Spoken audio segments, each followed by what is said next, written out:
Hey guys మీరందరూ నాతో పాటు బ్యాడ్మింటన్ టోర్నమెంట్‌కి అయితే వచ్చేయండి. నా ఫ్రెండ్ బ్యాడ్మింటన్ కాంపిటీషన్‌లో పార్టిసిపేట్ చేయడానికైతే ఇక్కడికి వచ్చేసాం మేము. సింగిల్స్ అండ్ డబుల్స్ రెండిట్లో తను రిజిస్ట్రేషన్ అయితే చేసుకుందనమాట. This is very wonderful game అండి. ఇది ఎంత మంచి స్పోర్ట్ అంటే ఫుల్ బాడీ వర్కౌట్ అని చెప్పొచ్చు. తను ఇక్కడ క్రాస్ వెరిఫికేషన్, ఆ ఫార్మాలిటీస్ అన్నీ ఉంటాయి కదా! అవన్నీ అయితే ఫిల్ చేస్తుంది. నాట్ జస్ట్ ఆర్మ్స్ అండి, ఫుల్ బాడీ అనేది వర్కౌట్ అయిపోతుంది. ఇక్కడ నా ఫ్రెండ్ కొంచెం టెన్స్‌గా ఫీల్ అవుతుంది. Feeling very nervous. Do you feel you're going to win? No, I have to see. Okay, all the best. Thank you. మనం గల్లీలో ఆడే షటిల్ అయితే ఉండదండి. కొంచెం రూల్స్ అండ్ రెగ్యులేషన్స్ అయితే ఉంటాయి. తెలిసిన వాళ్ళకైతే ఆల్రైట్, తెలియని వాళ్ళకైతే నాలాగా కొంచెం కొత్తగా అనిపిస్తుంది. ఇక్కడ coach or the person who notes down the marks ఇద్దరికీ కూడా ఎక్స్‌ప్లెయిన్ చేస్తున్నారు.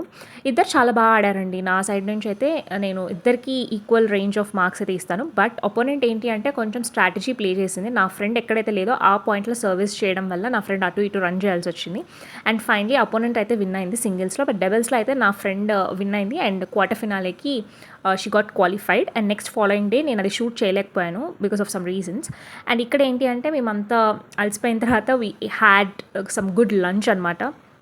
అండ్ దాని తర్వాత ఏంటి అంటే నేను కూడా ఆ కోర్ట్లో కొంతసేపు మంచిగా ఆడి ఎంజాయ్ చేశాను, రిఫ్రెష్ అయ్యాను. Thanks for watching guys.